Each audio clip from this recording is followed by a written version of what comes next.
Hey everyone, it's Jen from Midnight Sky Fibers, and I'm here today to talk to you about measuring the gauge for your hand spun yarn.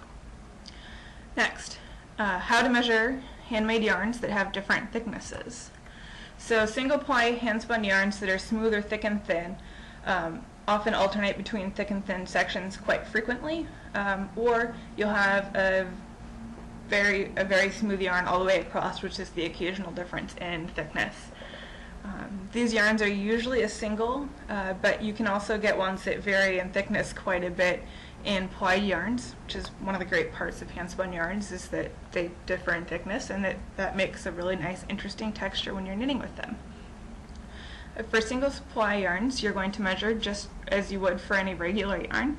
You just want to be sure that you're measuring in several different places to make sure that you have a really accurate gauge. I average anything if I have, say, 2 inches, 2 stitches per every inch and then 3 stitches per every inch.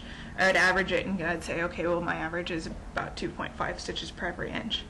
This is important because a lot of your single ply yarns are going to vary just a little bit depending on if you're measuring it in one of the sections that's the thin part before it switches to a thick part, or if you have a couple of really thick stitches close together, then you're going to have a much thicker gauge. So if you're going to measure handspun yarn with long sections of different weights of yarn, these yarns are usually spun very fine, so usually anywhere from a waist weight to a DK weight section, and then they have a very thick section that might be anywhere from a couple of inches to a couple feet to a couple yards. These ones are really cool yarns when they're a waist weight yarn that's spun with a big coil section, or sometimes it's just a thicker section of handspun yarn, so somebody will spin a bunch of mohair in and then it'll switch back to lace weight. These yarns are best if you knit them so that you can really show off the different thicknesses of the yarn. So you want to make sure that you knit the yarn on larger needles. This will both make the yarn look lacy, and it'll help to stretch your handspun yarn further. And the really great part about these ones is that it tends to be really great for different projects. That if you're making a really cool scarf, it really shows off the lacy effect of the thinner yarn and really makes the thick yarn pop.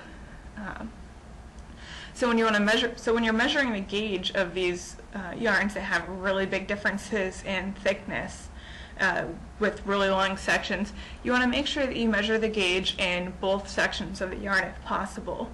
If you can't knit up a gauge swatch that's large enough that incorporates both of them to start your project measure, you can always rip it out and change knitting needle sizes if you need to.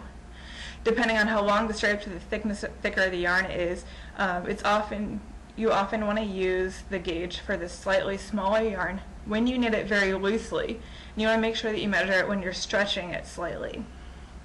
If there are more thick sections than the occasional thin ones, you want to measure it for the thicker sections, because the thin ones aren't going to change gauge a huge amount. You want to keep in mind when you're knitting a garment or a large object in a yarn that varies thicknesses really frequently with really long sections, that the different weights of yarn could be a problem. If you're knitting, for example, a sweater in a really thick and thin yarn that has just yards and yards of thin yarn in it, but you're measuring based on the thick yarn gauge, you'll end up with a pretty lumpy fabric where it pulls in the thinner sections. This isn't an issue for a scarf, but it's really annoying for projects like sweaters or gloves, where the difference in fabric makes it look unintentional. When you're measuring handspun yarns with thinner sections with only occasional very thick sections, for example, yarns with just an occasional short coil that's several inches long, or just the occasional thick section of mohair locks that have been spun into a coarse spun yarn, you want to make sure that you measure this yarn using the thinner section, but make sure that when you're knitting it, that you knit the thinner section slightly on bigger needles than you normally would. You want it to be a little bit loose so that the thick sections stand out. Otherwise you're going to end up with thick sections that are just all bunched together, and that's not going to look or feel good, and it's not going to drape well. The general rule with handspun yarn is that drapey is good.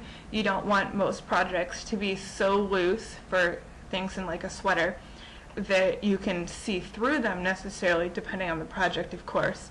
But you don't want sections that are knit so tightly that they will stand up on their own, because that doesn't drape to the body at all. So with handspun yarns that have baubles or large items added in occasionally, you want to make sure that you knit the baubles or add-ins as you would a handspun yarn that didn't have them. You want to knit them slightly loose so that the fabric has plenty of drape and movement, and you want to measure the gauge based on the yarn sections without the baubles, unless there's baubles constantly, in which case you want to use big needles because you're never going to be able to knit a yarn on smaller needles with lots of baubles. It's going to be really annoying. But you want to make sure that you have a somewhat loose gauge, because that means that the baubles can really pop through to the fabric, or that you can pull them slightly through to the front of the fabric of your finished project if necessary. And otherwise, if you knit it as a very tight fabric, like the fabric that you would normally knit for a sweater or socks, your handspun yarn, the baubles aren't going to show up at all. They're just going to get hidden in the fabric, so that's a waste of handspun yarn. So for handspun yarn for large projects, you want to make sure that you measure it as you would for a regular yarn, or as the yarns that we just talked about before, depending on the sort of yarn that you're using for a larger project. When you're buying or spinning large amounts of handspun yarn for large projects, you want to make sure that you swatch from a couple of different skeins just to check quickly to see if there's a different gauge.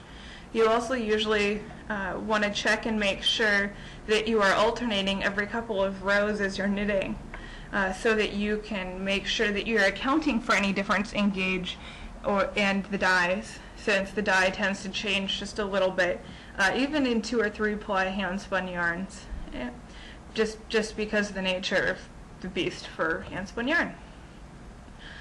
So I always tell my students to alternate every 2 to 4 rows with different skeins. So you'll just have two balls of yarn going at once. You'll knit one row back and forth, so 2 rows, and then you'll switch colors, just carrying it up the side, and knit another row back and forth. This just ensures that you don't have any sections where when you suddenly switch yarn, you get a big change in color or a big change in gauge, which really shows up a lot more than you'd expect, even if you can't tell in your gauge swatch. Usually yarns, or even commercial yarns, sometimes are just a little bit different, just if the dye just penetrates just a tiny bit differently. The one tiny bit of color that's just a little bit different really tends to pop out if it's in the middle of a sweater or the end of your sleeve is really different. So, is there a difference between measuring gauge for patterns or textured stitches for handspun yarn? Handspun yarns can really make a simple pattern like ribbing or seed stitch pop. The slight variations in color and thickness make the fabric much more interesting than a plain solid colored yarn. So for example, in this project that you see below, this is a little neck warmer that I was knitting. It's actually 2 different handspun yarns. It's a little bit hard to tell the difference in the way that they're spun, but there's a big difference when you look at them up close in person, that you can see that one's a really tightly spun yarn and one's spun very worsted and one's spun very woolen out of the same fiber. And this really adds an interesting textural element to how the neck warmer looks when it's finished. Even if I were using just one of the yarns in this project, it looks and feels very different from most commercial yarns that are available, just because of the nature of the slight variations in thickness and the different fiber preparation compared to most commercial yarn. So generally, measuring the gauge of a different stitch pattern is the same for handspun yarn as it is for regular yarn. You just want to make sure that you're knitting your gauge swatch in the same stitch pattern called for in the pattern you're using.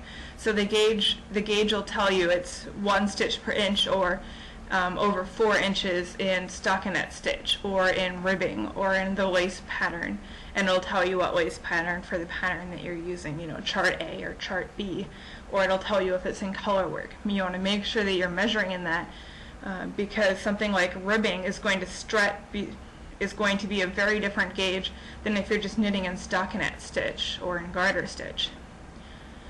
For some stitch patterns like ribbing, the swatch you're knitting is often going to be stretched a slight bit before you're measuring. This is because most rib projects are designed to be stretched slightly when worn. For example, when you're wearing a hat, it stays in place on your head because the ribbing draws in around it to your head. So if you knit it to fit exactly with the ribbing unstretched, that hat wouldn't stay on your head any better than just a plain stockinette stitch hat would.